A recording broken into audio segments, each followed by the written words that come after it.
Salut tout le monde, bienvenue à Finances fondamentales, le podcast d'éducation financière qui se prend pas au sérieux. Chaque semaine, je fais la synthèse d'un livre sur les finances personnelles ou la bourse. Je résume donc des heures de lecture en quelques minutes pour que t'aies pas à le faire. Tout ça dans un vocabulaire accessible avec des exemples réalistes et transparents qui vont te permettre de mieux comprendre le monde financier si tu es débutant dans le domaine ou plutôt de réfléchir à tes stratégies actuelles si tu navigues déjà dans ce domaine-là.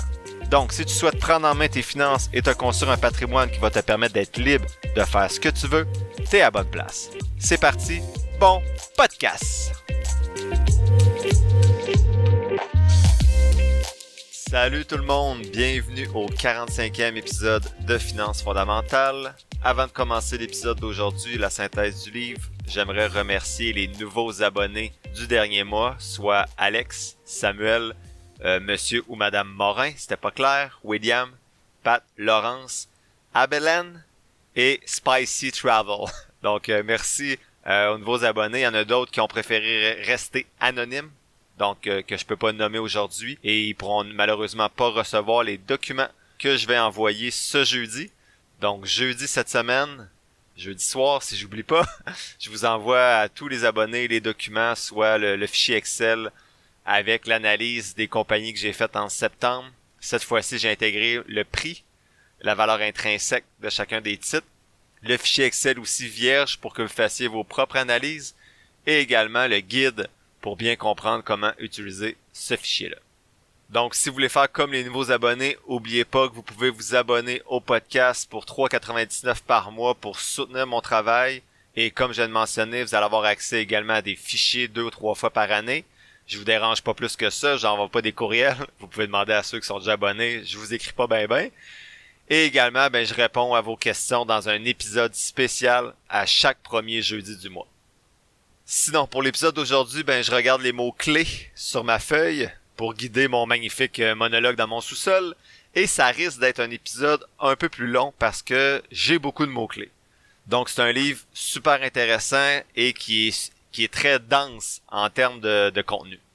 Donc, le livre d'aujourd'hui, c'est le livre de Danny Provost qui a été publié en 2021 qui s'appelle « As-tu réglé ça ?» L'auteur dit lui-même que le livre ne contient rien de magique, mais qui peut t'aider à comprendre et à régler surtout un tas de trucs dans ta vie financière. Il dit qu'il a construit ce livre-là parce qu'il aurait aimé en avoir un comme ça à certains moments de sa vie. C'est un livre qui fait rapidement le tour de différents sujets et qui donne les clés pour comprendre le principal par rapport à vos finances avec quelques conseils qui vont droit au but. Il n'y a pas de flafla, on fait vraiment un grand tour d'horizon de tous les sujets financiers. Il y en a plusieurs que j'avais jamais abordés encore, mais jusqu'à maintenant sur le podcast, exemple les rentes viagères, donc je pense que ça va être un épisode assez intéressant. Le premier élément de synthèse s'intitule « Les finances d'aujourd'hui et de demain ». Donc, vous allez voir, les éléments de synthèse sont assez larges. J'ai inclus beaucoup de choses là-dedans, donc on commence sans plus tarder. Le premier élément de cet élément-là, c'est bien dit, je vais vous parler du bilan.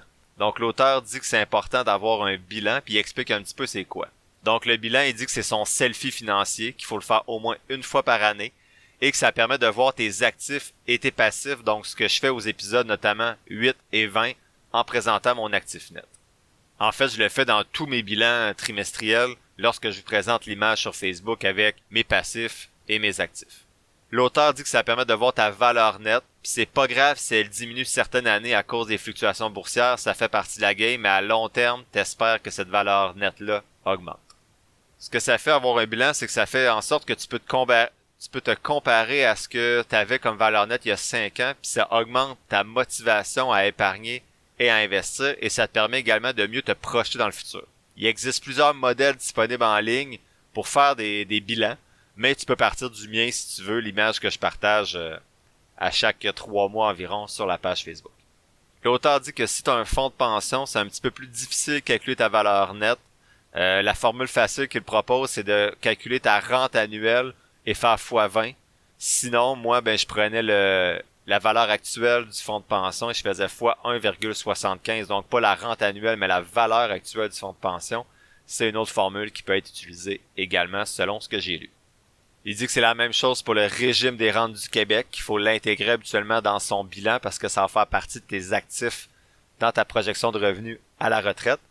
Et il dit également de ne pas oublier les impôts futurs dans les passifs. Donc, comme je l'ai déjà dit dans mon dernier bilan, moi, tout ce qui est régime des rentes, fonds de pension de vieillesse, assurance vie et impôts futurs sur les REER ou les comptes non enregistrés, j'ai pas intégré ça dans mon calcul d'actifs nets.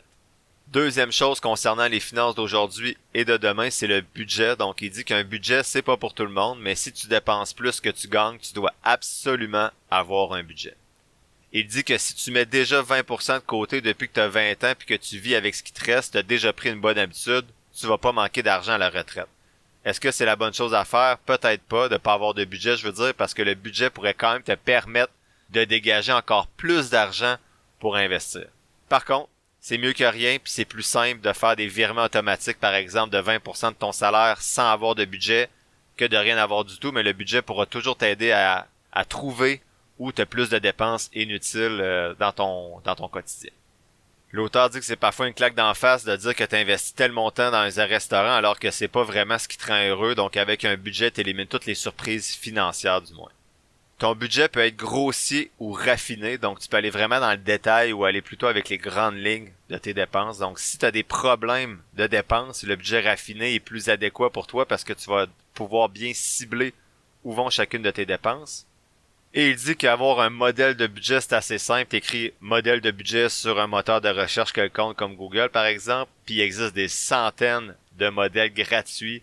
Payez pas pour ça. Un fichier Excel, ça fait la job aussi. Faut être prudent, par contre. Oui, un budget raffiné, détaillé, c'est bien, mais ça se peut que ça te retienne aussi. Si c'est ça qui t'empêche de te faire un budget tout court parce que tu trouves que c'est trop lourd, ben t'es mieux d'y aller avec des groupements plus grossiers, plus généraux, comme exemple transport, au lieu d'écrire dépenses d'essence, dépenses de réparation de véhicules, et ainsi de suite. C'est mieux que rien, puis c'est beaucoup moins contraignant, puis ça va t'amener à avoir un budget plutôt que pas avoir rien pantoute. L'auteur dit que moins on fait de sacrifices aujourd'hui, plus tu vas devoir en faire plus tard, et tu vas devoir en faire beaucoup plus dans l'avenir que ce que tu devrais faire présentement comme sacrifice. Il faut, selon lui, atteindre un subtil équilibre entre profiter de la vie aujourd'hui et profiter de la vie aussi plus tard.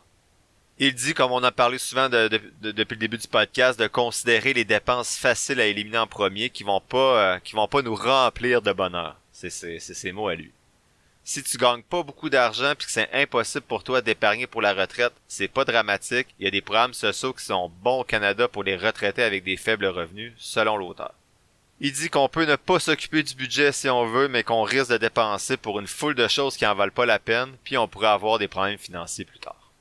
Troisième point de ce premier élément de synthèse, c'est le fonds d'urgence. Donc l'auteur dit, comme on mentionne souvent encore une fois depuis le début du podcast, qu'il faut avoir un fonds d'urgence de 3 à 6 mois de dépenses, mais comment savoir quelle devrait être la valeur de ce montant-là. Il dit, en fait, l'auteur présente les différentes étapes pour arriver au montant que devrait constituer notre fonds d'urgence. Étape 1, il faut évaluer le montant dont on aurait besoin en identifiant les dépenses à assumer. Donc, est-ce qu'on peut en réduire certaines si jamais il arrive un malheur, en vérifiant si on a une assurance invalidité ou l'équivalent, et en décidant si on souhaite continuer à épargner, investir, malgré un arrêt, un pépin ou une situation problématique dans notre vie professionnelle. Deuxième étape, estimer le revenu qu'on pourrait toucher en vérifiant l'assurance emploi, un nouveau travail possible, l'assurance invalidité justement, ou l'aide de son conjoint. Donc, en identifiant nos besoins en termes d'argent et également quelles seraient les sources potentielles si on perd notre emploi ou qu'il arrive un pépin, ben ça va vous indiquer, voici le montant que vous avez besoin pour survivre de 3 à 6 mois, et c'est de ce montant-là que devrait être constitué votre fonds d'urgence. Si vous n'avez pas les moyens de vous constituer un fonds d'urgence parce que tous vos revenus vont dans des dépenses essentielles, et là j'ai mis essentiel en majuscule, ben oubliez ça, le fonds d'urgence. L'auteur dit de se concentrer plutôt à augmenter votre revenu, et lorsque vous serez en mesure de construire votre fonds d'urgence, vous pourrez le faire. Quatrième point du premier élément de synthèse, c'est la projection de revenus, puis c'est intéressant parce qu'on n'en a pas parlé ou pas, en fait, on n'en a pas parlé ou peu parlé sur le podcast jusqu'à maintenant. Donc, d'abord, il parle des revenus à la retraite. Donc, il indique qu'il y a des revenus à la retraite qui peuvent provenir du gouvernement d'abord. Il parle de la sécurité de vieillesse, donc la pension de vieillesse du Canada. Cette pension-là, vous allez la recevoir lorsque vous allez avoir 65 ans et plus, et que ça va faire au moins 10 ans que vous travaillez, en fait que vous habitez plutôt au Canada. Cette pension-là, en moyenne, équivaut à environ 7500 $ par année. Pour atteindre cette moyenne-là, vous devez avoir au moins 40 ans de résidence au Canada. Sinon, la valeur que vous allez recevoir, si ça fait au moins 10 ans que vous êtes là, va être proportionnelle au nombre d'années que vous avez vous avez habité au Canada. Vous pouvez attendre à 70 ans au lieu de 65 ans pour prendre la pension de vieillesse. Ça vous donne 0,6% de plus par mois si vous attendez. L'auteur dit que si tu n'as pas de raison de penser de mourir prématurément, il nous suggère d'attendre à 70 ans pour prendre la pension de vieillesse. Ça nous donnerait au total 36% de plus pour le reste de ta vie. Il ajoute que le croisement se fait autour de 85 ans. Ce que ça veut dire, c'est qu'à 85 ans, si tu as pris ta pension de vieillesse à 70 ans, donc que tu as attendu 5 ans avant de la prendre, rendu à 85 ans, ça commence à être payant d'avoir fait ce choix-là. Si tu meurs avant 85 ans, ben t'aurais dû prendre ta pension de vieillesse dès que tu pouvais à 65 ans. L'auteur dit qu'on a 2 chances sur 3 d'être vivant après 85 ans. Et là, bon, vivant dans quel état? Est-ce qu'on est en santé? Mais oubliez pas que lorsqu'on est malade, ça coûte cher et ça peut coûter cher à nos proches. Donc, il faut quand même avoir des revenus qui rentrent à ce moment-là. Ça, c'était au fédéral, donc au Canada. Au provincial, au Québec, on a la RRQ, donc le régime des rentes du Québec, qui, contrairement à la pension de vieillesse du Canada, on doit avoir travaillé pour y avoir droit et bien sûr avoir cotisé aussi. Donc, si vous êtes travailleur autonome et vous cotisez pas au RRQ, puis là, peut-être qu'on ne peut pas ne pas cotiser, là, je suis pas certain. C'est pas mon domaine d'expertise, mais si vous devez avoir travaillé et cotisé pour obtenir la RRQ. Le régime des rentes du Québec vise à remplacer 25% de tes revenus pour un maximum de 62 000 $ lorsque le livre a été écrit en 2021. Ça a peut-être changé depuis ce temps-là. Donc, on peut pas recevoir plus que 62 000 $ en RRQ. Et ça veut dire que vous aurez gagné presque 365 000 $ durant toute votre carrière. Contribuer à la RRQ, ça coûte environ 12% de ton revenu. Donc, à chaque année, tu as 12% de ton revenu qui part à la RRQ. Par contre, si tu es salarié, c'est plutôt 6% parce que ton employeur va contribuer l'autre 6% à la RRQ. J'ai de la misère à le dire. Tout ça va changer en 2025 de ce que je comprends, selon ce que l'auteur a écrit. Ça va être plutôt 33,3% du salaire qui va être cotisé et ça va être 14% le plus haut maximum au lieu de 12%. Donc la rente maximum pour la RRQ en ce moment, si j'ai bien compris encore une fois, c'est 775 $ si on la prend à 60 ans et 1700 $ si on la prend à 70 ans. Encore une fois, à moins d'une mort imminente, l'auteur suggère d'attendre 70 ans pour prendre la RRQ parce que vous voyez, c'est plus que 2 fois le montant que vous pouvez recevoir. Sauf que là, ça implique que vous devez entre 60 et 70 ans avoir des revenus qui viennent d'ailleurs pour vous permettre d'avoir vos dépenses, en fait de payer vos dépenses essentielles. Si c'est pas le cas, ben bien sûr, vous allez prendre la RRQ probablement à 60 ans ou à 65 ans. Deuxième source de revenus à la retraite après les pensions puis la pension de vieillesse puis la RRQ, l'auteur dit que c'est les fonds de pension à ton travail ou tout autre REER collectif à ton travail. Et la troisième source d'épargne, c'est de revenus plutôt, ce sont tes épargnes personnelles. Donc, est-ce que tu as investi toi de ton côté dans ton CELI, ton REER? Est-ce que tu as mis des sous de côté? Donc, ce sont vraiment les 3 sources de revenus à la retraite, le gouvernement, ton fonds de pension, ton REER collectif et ce que toi tu as réussi à épargner de façon personnelle. L'auteur dit qu'au-delà des revenus, il faut être capable de projeter sa capacité d'épargne aussi.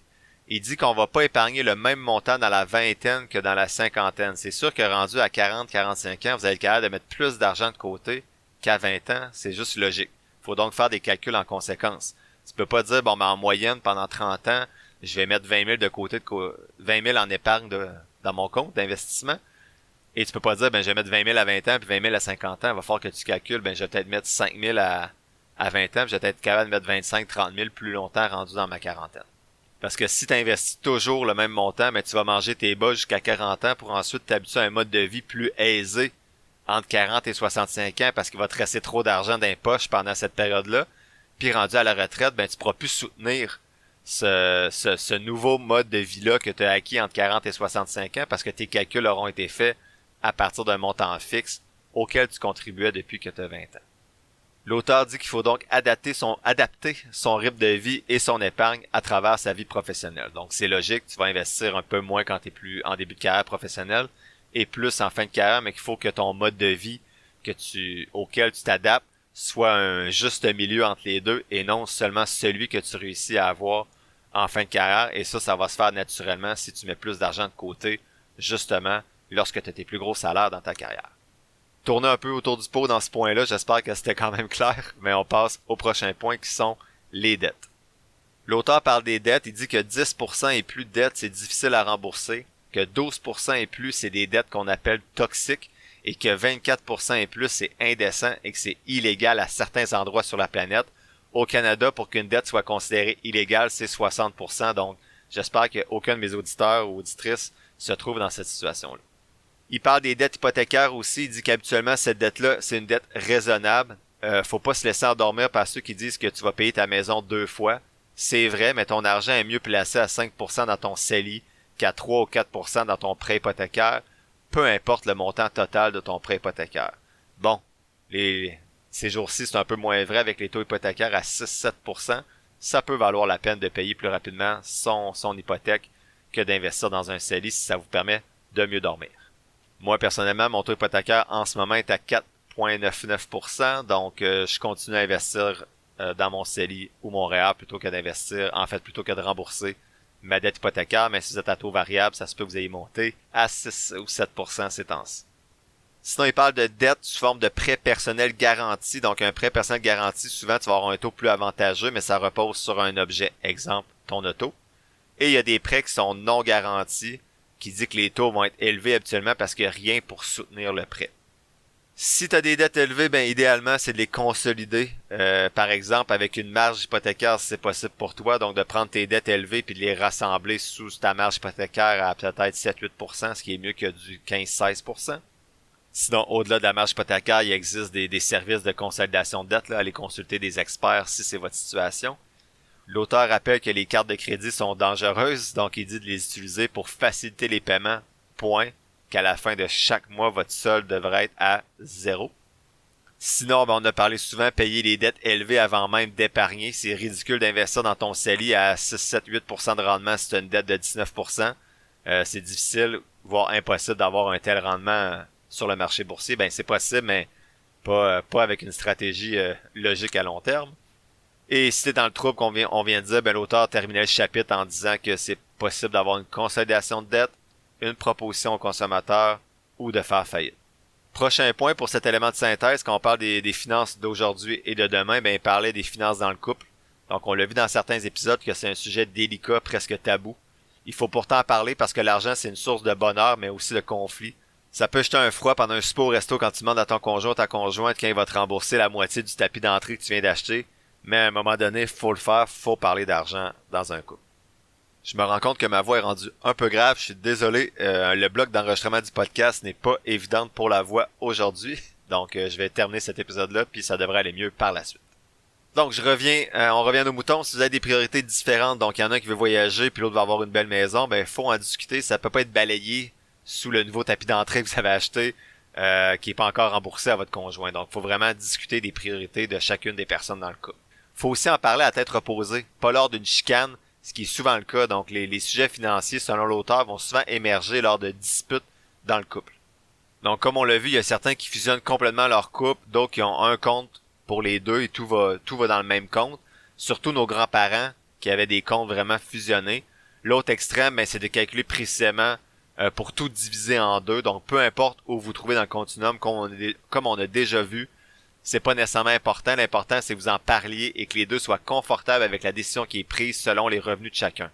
Faut pas qu'un des deux se sente brimé ou qu'un des deux abuse de l'autre. Bon, là, l'auteur proposait plusieurs pistes de réflexion. Je vous les nomme en rafale ici. Je vais pas dans le détail parce que c'est des choses qu'on a déjà discutées dans des épisodes précédents, puis il y en a beaucoup. Donc, première piste de réflexion, avoir un compte conjoint simplifie la gestion des dépenses communes, mais conserver un compte personnel est essentiel pour tes dépenses à toi, donc tes dépenses personnelles. Deuxième piste de réflexion, c'est de payer la consommation courante qui appelle comme l'épicerie. C'est pas la même chose que de rembourser un prêt sur une maison parce que on appelle ça un prêt de valeur. Donc, si tu payes 1000$ d'épicerie, plus de linge, plus d'activités par mois, puis que ton chum paye 1000$ sur la maison à son nom, attention, tu dois faire une entente de vie commune pour pas te retrouver avec rien si jamais tu te sépares. Et même chose si tu payes 10 000$ pour la piscine, puis que lui met 10 000$ dans les rénovations sur le logement à son nom, ben sur les logements à son nom, mettons qu'il y a des immeubles, ben c'est pas la même chose. Troisième piste de réflexion, ton amoureux ou ton amoureuse n'a pas un mot à dire sur tes dépenses personnelles. Bon, je nuance un petit peu ici, faut pas que ça brime non plus les objectifs communs qui ont été discutés ensemble. Quatrième piste de réflexion, attention de ne pas révéler tes mots de passe financiers à ton conjoint ou ta conjointe. Là, ici, j'ai écrit comme mot-clé « Oups ». Donc, je les ai écrits à ma blonde 2 épisodes précédents parce que je lisais les dangers de mourir puis que personne connaisse tes mots de passe de ton compte d'investissement. Donc, j'ai vérifié mon compte après cet épisode-là, voir si tout est beau, comme j'avais dit l'autre fois. Cinquième piste de réflexion, si ton conjoint ou ta conjointe est en affaires, sa capacité de payer, c'est pas juste celle de ses revenus. Est-ce qu'il laisse beaucoup d'argent dans la compagnie? Faut considérer ça. Donc peut-être qu'il monte une entreprise tranquillement sur ton dos, qui va pouvoir vendre à gros prix plus tard pendant que toi tu es à peine capable d'avoir un fonds d'urgence. Donc soyez prudent, demandez à l'autre personne ses états financiers. C'est super romantique. Sixième piste de réflexion, 2 salaires équivalents ne sont pas égaux. Donc 70 000 net chaque, mais avec un gros fonds de pension pour un, puis l'autre qui a aucun fonds de pension, c'est pas la même chose. Septième piste de réflexion, c'est attention de pas mentir sur tes finances. Donc, c'est une problématique assurée plus tard, puis ça va dans les deux sens. Donc, si tu dis que t'es lousse, t'as plein d'argent, puis finalement t'es prêt à contribuer sur la nouvelle toiture quand c'est le temps, ou tu dis à ta partenaire ou ton partenaire que t'as rien dans ton compte, puis finalement il découvre plus tard que t'as 200 000 collés dans ton CELI à 30 ans, mais que tu veux rien payer, prudence. Huitième piste de réflexion, attention, passer de monoparental à couple peut vous faire perdre beaucoup d'argent, de crédit d'impôt notamment. 9. Il est jamais trop tard pour corriger une situation financière en couple. 10. C'est possible de tout mettre par contrat écrit, donc les ententes verbales sont difficiles à prouver. Et 11. Aucune loi ne t'oblige à partager à partager un héritage ou un don. Donc ça paraissait que je lisais un petit peu plus cette section-là parce que je me rappelais pas des 11 pistes. L'auteur dit de pas t'en occuper si ça te tente pas, mais que tes finances vont probablement occasionner des disputes dans ton couple et que si vous vous séparez, ça va probablement générer beaucoup d'iniquités pour un de vous deux et ça va vous faire vivre un stress inutile. Comment régler ça? Ben, il dit d'en parler franchement puis avec transparence de tes valeurs, de ta situation financière, de tes objectifs et de tout ce qui touche l'argent. Si l'autre personne est réticente, ben lui dire comment toi t'es mal à l'aise et que tu l'accuses d'absolument rien, mais qu'il est normal de vouloir se protéger personnellement et mutuellement. C'est possible de rencontrer un conseiller financier à 3 personnes pour faciliter les échanges. Si chaque fois que vous parlez d'argent, vous vous chicanez, ben ça serait peut-être bien d'avoir une tierce personne pour vous accompagner dans vos discussions. Il faut également, pour régler ça, discuter de votre capacité de payer puis de la répartition des dépenses. Donc, chacun doit être capable de se regarder dans le miroir puis affirmer que le partage est juste et équitable. Si tu caches des revenus, ben tu commets une fraude pure et simple et je donne pas cher pour ton couple.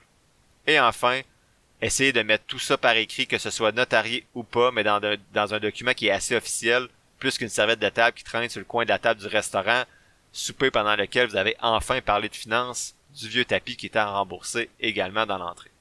Enfin, dernier point pour ce premier élément de synthèse-là, je vous avais dit qu'il y avait beaucoup de choses aujourd'hui, c'est la gestion des surplus. Donc, quand tu dégages une épargne, quoi faire? Donc, t'es rendu à un moment dans ta vie où tu réussis à mettre de l'argent de côté. Qu'est-ce qu'il faut faire? Ben, c'est pas compliqué, tu dois investir ton argent où le taux, en fait, placer ton argent où le taux est plus élevé en premier. Donc, dans l'investissement ou dans dans la dette. Donc, par exemple, si tu as un crédit à rembourser de 10% puis tes rendements moyens dans ton CELI sont de 5%, ben tu devrais rembourser ta dette en premier. Ce que je trouve vraiment intéressant de cette section-là du livre, c'est que l'auteur donne des étapes qui sont habituellement logiques pour gérer ses surplus. Donc, où placer son argent qu'on réussit à mettre de côté. Premier endroit, il dit les impôts, payer ses impôts, garder de l'argent pour faire ça. Ensuite, rembourser ses cartes de crédit. Ensuite, se constituer un fonds d'urgence. Après, contribuer au fonds de pension. L'auteur dit contribuer au fonds de travailleurs, donc tout ce qui est par exemple FTQ, de mettre le 5 000 maximum dans ce fonds-là. On va en parler un peu plus tard. Après, maximiser le régime épargne études enregistrées des enfants si vous en avez. rembourser tous les prêts personnels au-dessus de 4% et investir ensuite dans votre REER et votre CELI selon votre situation, qu'est-ce qui est plus avantageux. L'auteur termine à dire que si vous réussissez à dégager encore plus de surplus, ben vous pouvez investir dans des comptes non enregistrés, dans des prêts privés, rembourser votre hypothèque ou rembourser d'autres dettes qui sont plus petites que 4%. Bon, on a terminé le premier point. Maintenant, le deuxième élément de synthèse du livre d'aujourd'hui, c'est l'investissement. Donc, tout ce qui touche l'investissement et qui est abordé par l'auteur. Premier point, c'est le REER. Donc, c'est quoi le REER? On en a déjà parlé dans d'autres épisodes, mais je trouve que l'épisode d'aujourd'hui est tellement large que c'est un bon moment pour faire un petit rappel. Donc, le REER permet de diminuer ton revenu imposable. Donc, souvent, on a déjà payé à chaque paye ce qui doit contribuer à nos impôts. Alors, lorsqu'on contribue à notre REER, lorsqu'on fait notre déclaration d'impôt, souvent, on va avoir un retour d'impôt ou une diminution, du moins, des impôts qu'on a payés. Par exemple, l'auteur dit que Junior gagne 40 000 $ et cotise 1 000 $ à un taux d'imposition de 30%, il va recevoir un retour d'impôt de 300 $. Si son taux d'imposition était à 50%, il toucherait 500 $. Bref, votre retour d'impôt dépend de votre taux d'imposition. Si tu ne paies pas d'impôt, c'est pas avantageux de contribuer à ton REER.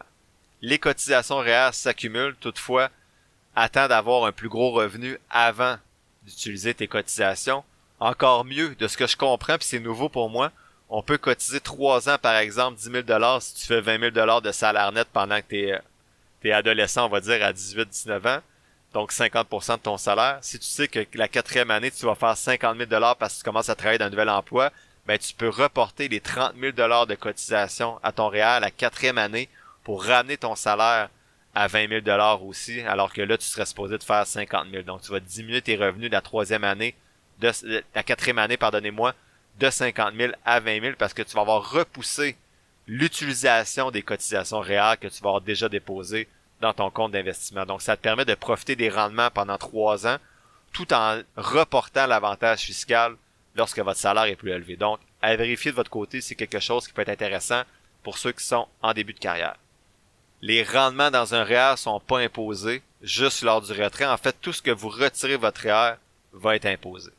L'avantage, c'est que vous allez être imposé sur votre taux d'imposition lorsque vous retirez l'argent. C'est pour ça souvent qu'on parle que c'est un type de compte pour la retraite parce que votre revenu lors de la retraite est souvent plus bas, mais c'est pas nécessairement toujours le cas. Donc, tout simplement, l'avantage du REER, c'est que tu vas économiser, tu vas avoir un retour d'impôt, par exemple, lorsqu'elle est imposée à 40%, puis quand tu vas les retirer, ton taux d'imposition va peut-être être à 20%.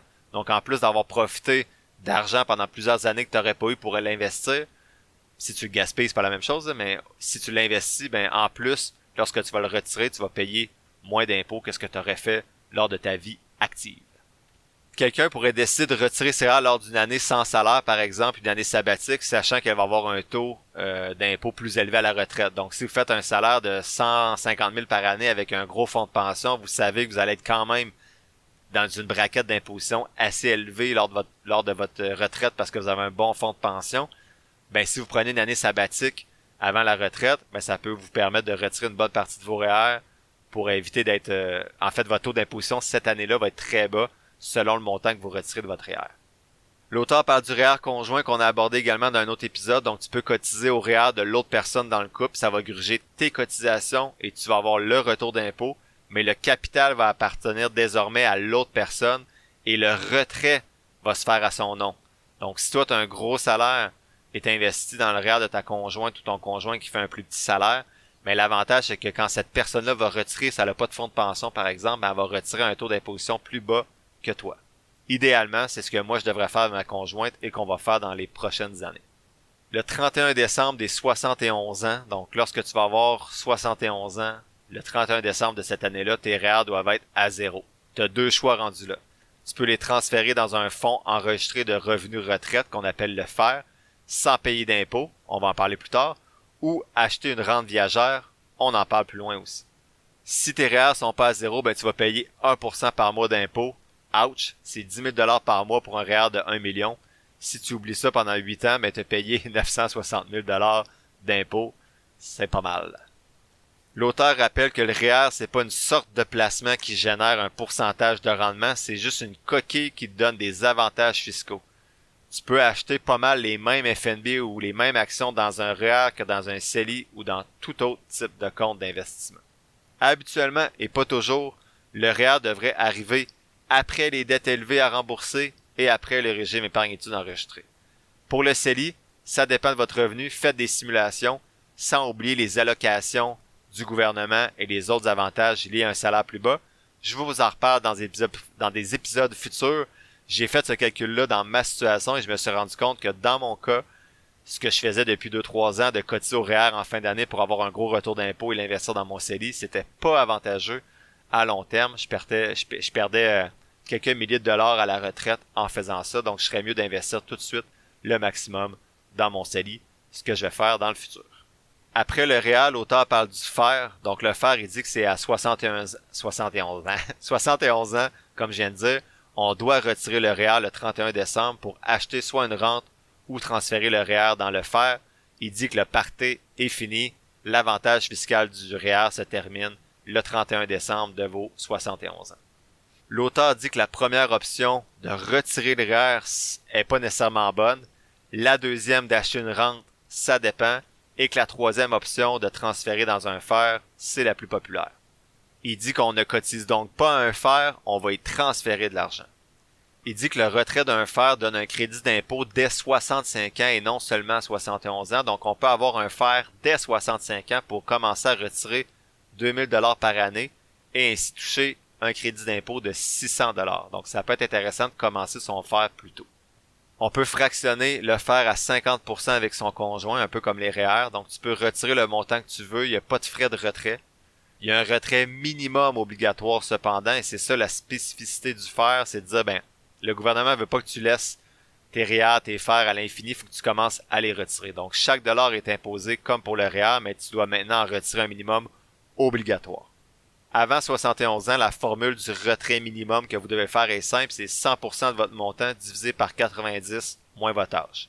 Ça vous indique le pourcentage de votre montant que vous devez retirer chaque année. De 71 à 94 ans, l'auteur dit que c'est plus complexe puis il s'aventure pas là-dedans pour la méthode de calcul. Et à 95 ans, c'est 20% de votre montant disponible que vous devez retirer chaque année. Exemple, à 70 ans, l'auteur dit que vous devez retirer 5% minimalement de votre montant à cet âge-là.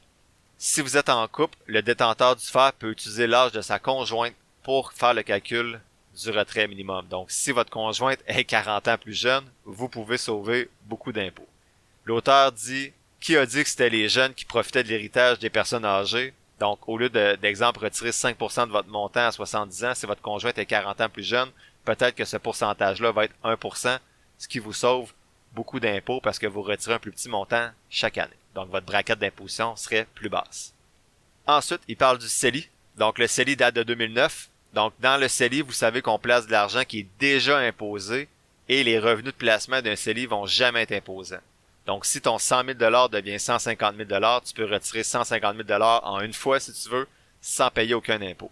Mais contrairement au REER, les impositions dans un CELI vont pas diminuer ton revenu imposable, donc tu n'as pas de retour d'impôt d'habitude. En fait, tu n'en as jamais, là, mais ça dépend si tu payes des impôts ou non. Mais bref, le CELI ne donne pas aucun avantage de retour d'impôt ou de diminuer les impôts que tu dois payer. La cotisation maximale en 2023 était de 6 500 $. Les cotisations au CELI peuvent être accumulées, donc si tu oublies une année, c'est pas grave, tu peux tout payer, tu peux tout investir l'année suivante ou 10 ans plus tard, il n'y a aucun problème. Quand tu retires ton CELI, tu récupères tes droits de cotisation contrairement au REER. Donc, si tu retires ton REER, tu récupères pas tes droits de cotisation, mais le CELI, oui, mais juste l'année suivante. Donc, exemple simple, si tu as 50 000 $ de droits de cotisation dans ton CELI et que tu as déjà investi 50 000 $ et tu décides en novembre prochain de les retirer, tu n'as plus le droit de cotiser à ton CELI juste qu'en 2024, où là, tu vas avoir 50 000 $ de droits de cotisation plus les 6 500 $ supplémentaires de 2024. Je me suis répété, désolé.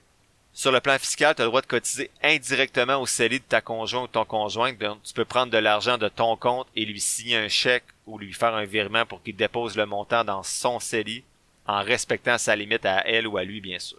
C'est une exception en fiscalité parce que tu peux généralement pas transférer d'argent à ton conjoint ou ta conjointe sans conséquences fiscales. J'ai mis entre parenthèses ici comme mot-clé intéressant en majuscule. Je savais pas qu'on avait le droit de transférer de l'argent à son conjoint ou sa conjointe pour le CELI sans impact fiscal. Par contre, j'ai lu là-dessus pour être sûr après et c'est bien le cas. Donc, il n'y a aucun impact fiscal à faire ce genre de, on pourrait dire, de don entre vifs là pour le CELI.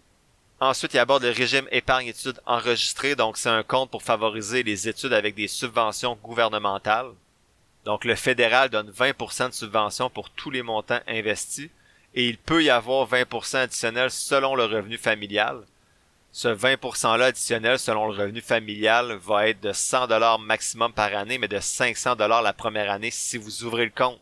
Donc, juste ouvrir le compte vous donne accès à un 500$ de subvention gratis du gouvernement fédéral. Si bien sûr vos revenus familiales sont bas. Donc, moi, j'ai pas reçu ce 500$-là quand j'ai ouvert le compte sur Disnat pour le régime épargne-études enregistré de mes filles. Le provincial, c'est pareil, mais on divise par deux. Donc, la subvention totale donne 20% au fédéral plus 10% au provincial. Ça donne 30% au total pour tout le monde. Et ceux qui ont un revenu plus faible, ben, ça se peut que vous ayez plus de pourcentage de subvention. Les subventions maximales par année sont de 750$. Donc, la cotisation maximale annuelle pour profiter des subventions au maximum, je répète souvent maximum, c'est de 2500$ par année.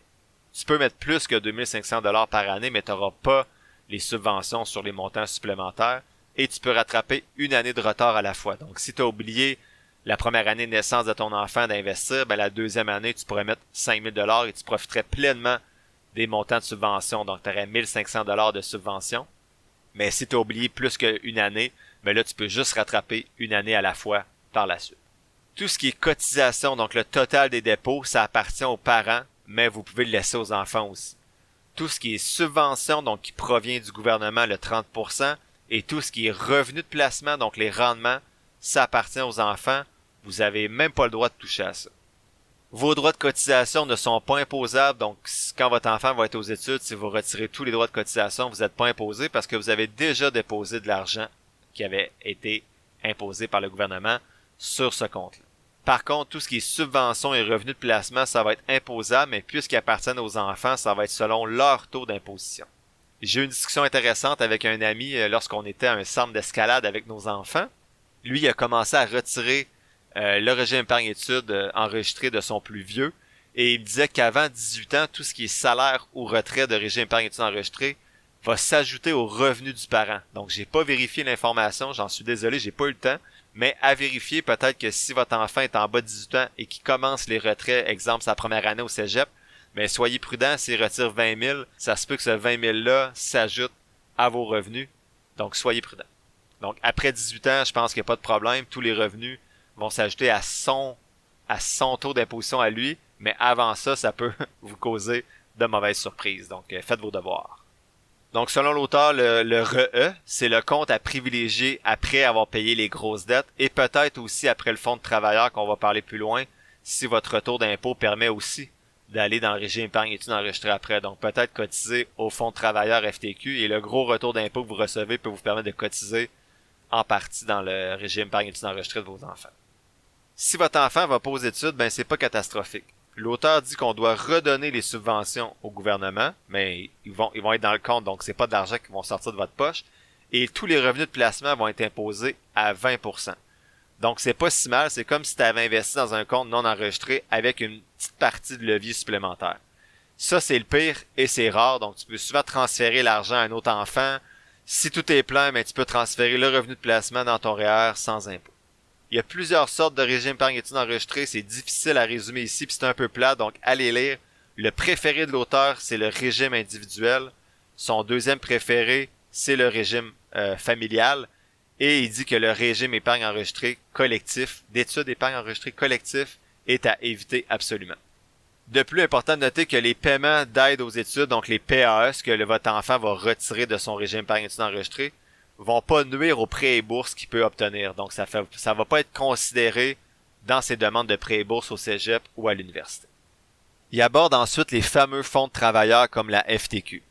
Il prêche beaucoup pour ce type de fonds-là. Je nuance parce que ceux qui sont abonnés au podcast, j'ai fait un épisode le mois passé où je comparais les rendements CELI investis de façon autonome ou dans la FTQ, on se rendait compte que le CELI était très avantageux par rapport à investir dans le fonds FTQ. Donc, allez écouter cet épisode-là, mais soyez prudents. Mais lui, cet auteur-là prêche vraiment beaucoup pour la FTQ ou les fonds de travailleurs. Il dit qu'en gros, pour le maximum de 5 000 $ par année, il faudrait 35 ans à un autre fonds qui fait 2% de plus par année pour rattraper le fonds de travailleurs. Et ça prendrait 15 ans pour rattraper le fonds de travailleurs si votre autre placement fait 5% de plus. Donc ça semble intéressant comme calcul, mais il dit cependant qu'il y a plusieurs contraintes et qu'il faut aller lire ces contraintes-là avant d'investir parce que ça se peut que ce soit pas adéquat dans votre situation. Encore une fois, je nuance, allez écouter l'épisode des abonnés, l'épisode numéro 4 des abonnés du mois passé.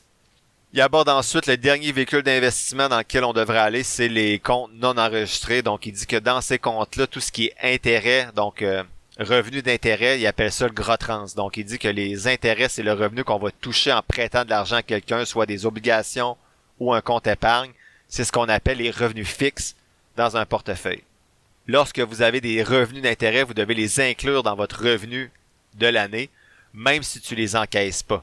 Donc, par exemple, tu fais 2% de revenus d'intérêt sur 1000 $, tu as 20 $ que tu dois ajouter à tes revenus. C'est peut-être pas clair quand je veux dire que tu les encaisses pas. Ça veut dire, par exemple, tu es sur 10 nat, on va dire que tu as un FNB comme un FNB de revenus fixes. Si tu as fait 2% de revenus fixes en 2023, cet argent-là est apparu dans ton encaisse sur 10 nat, tu l'as peut-être réinvesti directement puis tu l'as pas transféré dans ton compte épargne ou ton compte chèque, mais tu dois quand même déclarer ce 20 $-là de revenus d'intérêt dans ta déclaration d'impôt. Comme on a vu, l'auteur dit que les dividendes, c'est les oméga 6 parce qu'ils sont moins imposés que les revenus d'intérêt. Et le gain en capital, tant que tu le vends pas, tu payes pas d'impôt, même dans un compte non enregistré. Donc le gain en capital, l'avantage, on l'a déjà vu, c'est que tu vas seulement payer la moitié du gain. Donc si tu fais 100 $ de profit en vendant une action, tu vas payer des impôts seulement sur 50 $. C'est ce qui est avantageux. Donc je vous rappelle, le meilleur type de gain, c'est le gain en capital. Ensuite le gain en dividende et pour terminer le gain en revenu d'intérêt. Il parle ensuite du profil d'investisseur et du portefeuille. Donc il dit qu'une règle à retenir dans le domaine de l'investissement, plus tu veux un rendement élevé à long terme, plus tu dois prendre de risques. Les placements sans risque vont souvent, en fait la majorité du temps, offrir de petits rendements.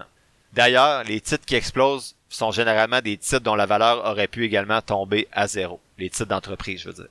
Il donne l'exemple d'une fille qui a perdu 100 000 $ à cause d'une amie qui promettait 15% de rendement net sans risque. Si quelqu'un te propose des rendements supérieurs au marché garanti, fous-le dehors à coups de pied, l'auteur dit. Quand c'est trop beau pour être vrai, c'est que c'est trop beau pour être vrai. Le risque que l'auteur appelle en investissement, c'est la possibilité de perdre de l'argent ou d'obtenir un rendement très faible. Parfois, ce sont des pertes sur papier, parfois ce sont des pertes réelles si vous vendez vos actions, par exemple. Une perte sur papier, par exemple, si ta maison baisse de 100 000 $ parce que ton sol est contaminé, mais finalement c'est des faux résultats, pendant quelques mois, ta maison valait 300 000 $ au lieu de valoir 400 000 $. Mais t'as pas perdu une scène. C'est la même chose en bourse.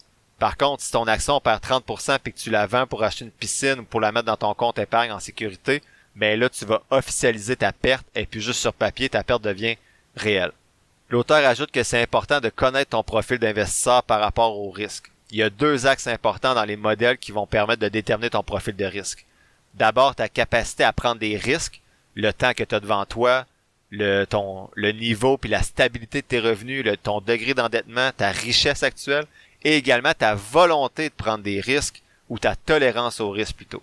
Donc, c'est quoi tes connaissances du domaine financier, de l'investissement, c'est quoi tes biais cognitifs et émotionnels. Donc, il y a un test que l'auteur propose. Tu veux investir 10 000 $ dans des titres qui sont très risqués.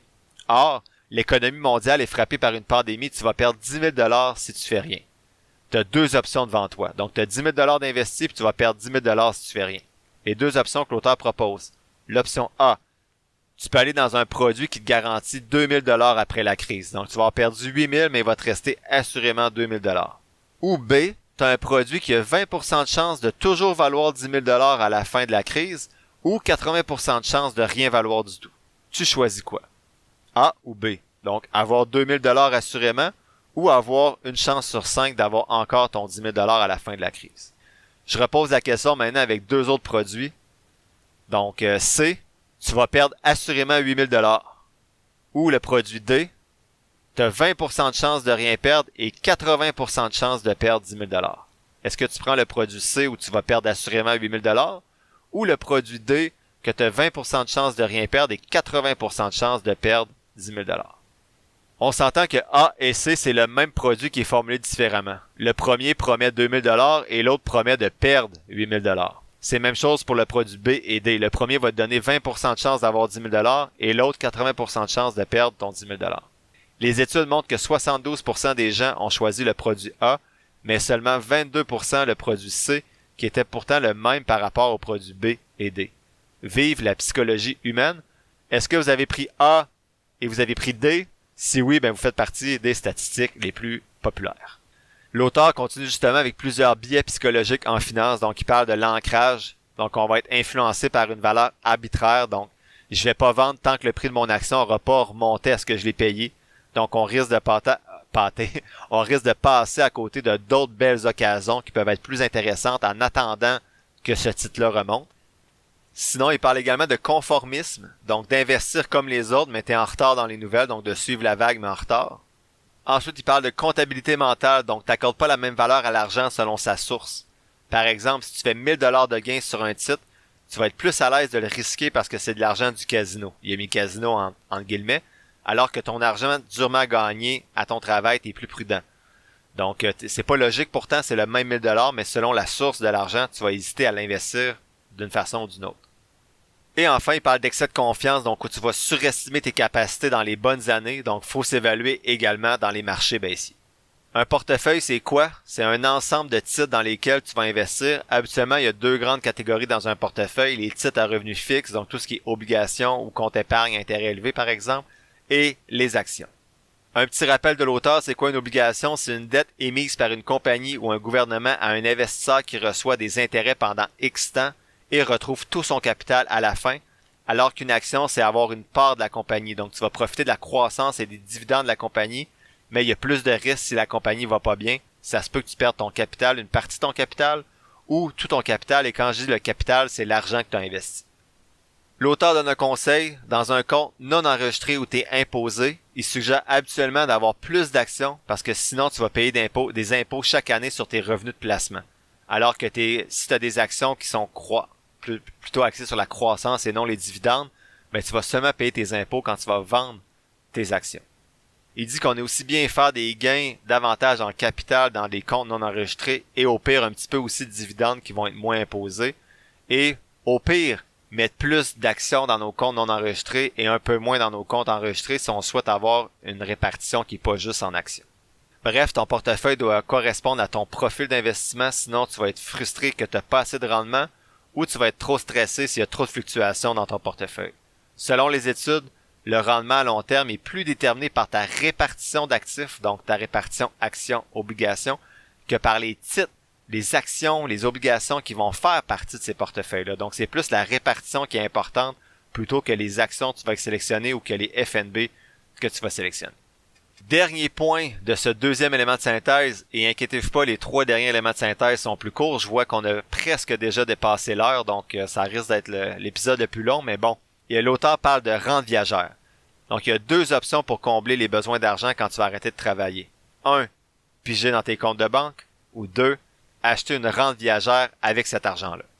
Donc, tu as 2 types de rente. Tu as la rente viagère qui va te verser un revenu pendant le reste de ta vie, ou tu as une rente X années qui va te verser un revenu pendant le nombre d'années déterminé, le nombre d'années que tu as choisi. Selon l'auteur, il n'y a aucun intérêt à aller vers une rente X années. Il va donc parler davantage de rente viagère pour le reste du chapitre. Il dit que la rente viagère, c'est la mal aimée dans les produits financiers. Pourtant, il dit que c'est quand même un produit qui est béton. On doit cependant la magasiner auprès des assureurs. C'est les assureurs qui proposent ce produit-là. Tu dois choisir le montant à placer et tu prends la meilleure rente disponible après avoir magasiné. Tu peux le faire quand tu veux, mais le choix est irréversible. Qu'est-ce que ça fait une rente viagère? Ben, c'est que tu vas acheter la paix et tu vas stabiliser tes revenus pour le reste de ta vie.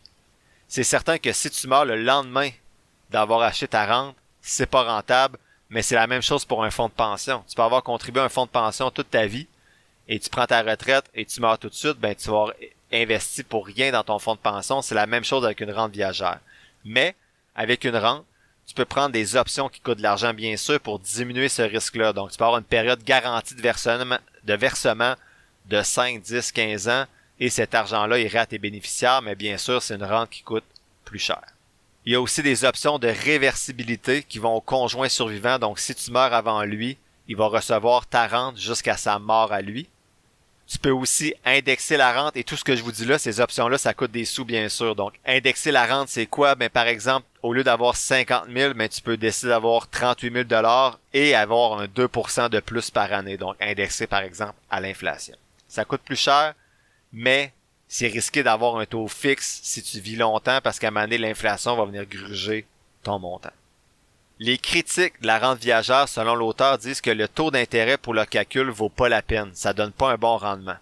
Mais comment calculer le rendement si on n'a pas la date de la mort? Donc, si tu meurs à 90 ans, l'auteur dit qu'il vous jure que le rendement d'une rente viagère va avoir été bon. Mais si tu meurs à 80 ans, c'est sûr que le rendement sera pas bon. Si tu achètes ta rente avec des REER, le montant que tu retires de ta rente va être imposable. Si tu achètes avec un CELI, le montant que tu retires sera pas imposable, ça va juste être les intérêts, donc le rendement que tu vas faire sur ta rente pendant que c'est placé, que tu vas payer lorsque tu vas retirer l'argent. Ça y est, il reste 3 éléments de synthèse, puis ça tient sur 15 mots-clés, donc on devrait s'en sortir en 10 minutes, on lâche pas. Donc, 3e élément de synthèse, c'est le patrimoine familial. Donc, ce que j'ai retenu du patrimoine familial, c'est une des catégories qui est abordée dans le livre, c'est la séparation. Donc, l'auteur dit que si tu détiens des biens entièrement payés avant le mariage ou ton union officielle, c'est pas partageable. Donc, si tu as 200 000 $ avant de te marier ou avant d'être en union de fait, ben c'est pas partageable, ça va tout appartenir avant. Tout ce qui est acquis pendant le mariage, par contre, c'est partageable à 50%. S'il y a des choses que tu n'as pas fini de payer avant le mariage, ben toute la partie payée avant sera pas partageable et ce qui reste à payer pendant le mariage va être séparé à 50-50. Le patrimoine familial, ça inclut la maison principale, la résidence secondaire, les meubles, le REER, les régimes de rente et les régimes de retraite, donc tout ce qui est fonds de pension, REER collectif, et les régimes des rentes du Québec. Donc votre CELI n'est pas inclus dans le patrimoine familial. L'auteur dit donc de faire attention si vous recevez par exemple un héritage de 100 000 $ et ça vous appartient, un héritage, c'est pas partageable. C'est à vous que ça appartient. Si vous séparez, l'autre conjoint n'a pas accès à votre héritage. Par contre, si vous recevez un héritage de 100 000 $ et que vous cotisez à votre REER ou que vous payez votre maison, votre chalet avec, votre héritage vous appartient plus. Et ce qui a été cotisé au REER, ben, si vous séparez, va être séparé à 50-50 avec votre ancienne conjoint ou votre ancien conjoint. Votre ancienne conjointe ou votre ancien conjoint. Donc, l'auteur dit d'être prudent, je l'ai déjà dit quelques fois dans les épisodes, mais si un de vous cotise au REER et l'autre au CELI, ça peut être dangereux si vous séparez. Il y en a un qui va repartir avec tout son CELI et la moitié du REER de l'autre, alors que l'autre va juste avoir la moitié de son REER parce qu'il va avoir aucun CELI de l'autre personne. 4e élément de synthèse, le conseiller financier. Dans cet élément de synthèse-là, il y a plusieurs choses, mais ce qui est intéressant, c'est que l'auteur divise ça dans différentes jungles. La première jungle pour lui dans laquelle tu vas te retrouver, c'est si tu vas avoir des recommandations pour investir dans ton REER, ton CELI ou autre compte enregistré ou non. Il dit que la première voie, c'est d'investir dans des fonds communs de placement. Donc, tu vas avoir des conseillers autorisés en épargne collective qui vont t'aider à choisir ton fonds commun de placement. Deuxième chose, si tu vas acheter des actions en bourse ou des obligations de société, ben tu peux faire affaire avec un courtier de plein exercice. Un courtier de plein exercice, ça fait quoi? Ça donne des conseils. Il doit te consulter pour chaque transaction. Si tu veux pas de conseils, tu veux juste faire des transactions, mais ça te tente pas de les faire, tu peux faire appel à un courtier exécutant. Donc, le courtier exécutant donne pas de conseils, il fait juste exécuter les transactions. Par contre, j'ai mis entre guillemets ici, honnêtement, pourquoi faire appel à un courtier exécutant? Tant qu'à ça, fais affaire avec un robot conseiller qui va faire la même chose à moins de frais, ou fais-le tout seul avec un FNB passif indiciaire. Et enfin, tu peux gérer ta fortune avec une firme de gestion privée, si on appelle ça des gestionnaires de portefeuille. Eux peuvent vendre, acheter ce qu'ils veulent, quand ils veulent, selon leur stratégie d'investissement qu'ils t'ont présentée et avec laquelle tu étais d'accord quand tu as signé. Si tu veux souscrire à des assurances vie, des assurances invalidité, etc., tu dois faire affaire avec un conseiller en sécurité financière. Jungle numéro 3, la jungle numéro 2, c'était les assurances. La jungle numéro 3, les assurances dommages, donc tout ce qui est assurance auto, maison, tu dois faire affaire avec un conseiller en assurance de dommages. Jungle numéro 4, les prêts hypothécaires, ça va être avec un représentant en courtage hypothécaire. Jungle numéro 5, la planification financière, c'est avec un planificateur financier. La jungle numéro 6, l'environnement de ton professionnel peut être soit dans une institution financière ou à leur compte. Et on a vu dans les derniers épisodes que ça serait intéressant de faire affaire avec un conseiller, peu importe son titre, là, un conseiller indépendant parce que souvent les conseils vont être neutres, alors que ceux qui sont dans des institutions financières ou dans des compagnies d'assurance vont être quand même teintés des produits, bien sûr, qui sont vendus par leur entreprise, par leur employeur. Dernier élément de synthèse aujourd'hui, c'est les autres sections du livre. Donc, c'est un livre qui est très bien construit, qui est drôle aussi à lire, c'est bien écrit. Donc, je vous donne les autres sections du livre au cas où il y a certaines sections qui pourraient vous intéresser, que moi, je jugeais peut-être moins intéressant aujourd'hui à vous résumer. Donc, dans la section du livre, la protection, on parle d'assurance auto, d'assurance habitation, d'assurance vie, d'assurance maladie grave, d'assurance voyage, d'assurance invalidité et d'assurance collective. Donc, si c'est des éléments sur lesquels vous posez des questions, je vous invite à lire le livre. Il aborde ces éléments-là comme tous les autres de façon claire et concise. Dans la section les finances d'aujourd'hui et de demain qu'on a abordé en partie aujourd'hui, il y a des choses que j'ai pas abordées qui touchent l'achat ou la location d'une résidence, acheter ou louer une auto, l'entreprise, le forfait cellulaire, le forfait télé, le forfait internet, et etc. Ensuite, dans la catégorie investissement qu'on a abordé en partie aujourd'hui aussi, il parlait également des fonds de pension et de l'immobilier. Dans la catégorie séparation, donc on a parlé un petit peu du patrimoine familial dans le point 3 aujourd'hui. Il parlait également dans cette section-là que j'ai pas abordé aujourd'hui de l'entente de vie commune, du contrat de mariage et de la séparation, mais je suis pas allé aussi loin dans la séparation aujourd'hui, j'ai juste parlé du patrimoine familial. Dans la section fin de vie que j'ai pas abordé du tout aujourd'hui, il parle du décès d'un proche, de son propre décès, quoi faire dans ces cas-là, des directives médicales anticipées, du don d'organes, du testament et du mandat de protection et de procuration. Dans la catégorie quelques liens entre l'État et l'individu que j'ai pas abordé aujourd'hui, il parle des impôts, du congé parental et des obligations des snowbirds qui vont en Floride notamment. Et enfin, il y a une catégorie prestations de retraite que j'ai pas abordé aujourd'hui. Donc, c'est tous des éléments qui est intéressant, mais il fallait que je fasse des choix. L'épisode dure déjà plus qu'une heure. J'aurais peut-être dû faire 2 épisodes avec ce livre-là aussi, comme je l'ai fait avec celui d'Isabelle Ducasse dans les 2 derniers. Mais bon, j'espère que ça vous a plu quand même. Donc, en conclusion, un peu d'humour, le livre, facile à lire, super bien divisé.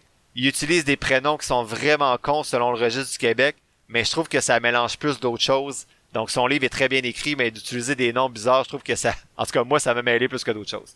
Je suggère vraiment la lecture de ce livre-là pour avoir plusieurs bases. Donc, il fait vraiment un tour d'horizon complet du vocabulaire de base, des types de comptes, des véhicules d'investissement. Donc, c'est vraiment un livre qui touche à tout. Donc, je le suggère fortement. Pour ceux qui sont plus près de la retraite aussi, j'ai appris beaucoup de choses sur les règles fiscales du FER, par exemple, sur les sources de revenus à la retraite. On parle aussi beaucoup du décès, soit toutes les étapes à respecter quand un proche décède. Donc, c'est super précis, c'est intéressant. Cette partie-là sur le décès, mais c'était moins pour le podcast, donc je l'ai pas résumé aujourd'hui. Donc, ceux qui sont dans cette situation-là, ça peut être un livre intéressant à lire. Bon, qu'est-ce que je retiens de ce livre-là? Les key points, qu'est-ce que je ramène à la maison? C'est un livre avec beaucoup d'informations qui est à lire absolument, selon moi, pour connaître tous les recoins des finances personnelles au Québec. Personnellement, la partie sur les fonds de travailleurs, les options d'investissement, que je connaissais moins à la retraite comme les FER, les rentes viagères et les projections de revenus à la retraite comme le RRQ, les pensions de vieillesse sont probablement les parties où j'ai le plus appris en lisant ce livre-là parce que je partais de plus loin et c'est pas des éléments que j'avais encore résumés sur le podcast. Donc vraiment un livre qui fait maintenant partie de mon top 10 et que je vous suggère de lire fortement. La semaine prochaine, je fais le 3e bilan de 2023, le dernier bilan trimestriel de l'année. Le prochain, ça va être en janvier et ça sera le bilan annuel. Et je vous avertis tout de suite, ça va brasser pas mal plus dans le prochain bilan parce que j'ai vendu mon Meta et j'ai vendu mon VEQT, donc je vous en dis pas plus, on en parle la semaine prochaine. Sinon, ce jeudi, j'analyse pas d'action parce que ça va être le 5e épisode des abonnés. On va aborder cette semaine le choix d'un FNB, les livres pour intéresser vos adolescents au monde de la finance, les dividendes et les FNB. Et on termine aussi avec le cas d'une jeune adulte de 19 ans qui a 5 000 $ à investir et qui se questionne sur la meilleure stratégie à adopter. N'oubliez pas aussi ce jeudi, j'envoie les documents pour le podcast. Donc, tout ce qui est fichier d'analyse et tout ça, c'est ce jeudi. Donc, n'hésitez pas à vous abonner d'ici là si vous souhaitez les recevoir. C'est envoyé jeudi soir. Après ça, ça va aller en avril. Donc, n'hésitez pas à soutenir mon travail. Je vous remercie et bonne fin de journée. La conclusion officielle s'en vient.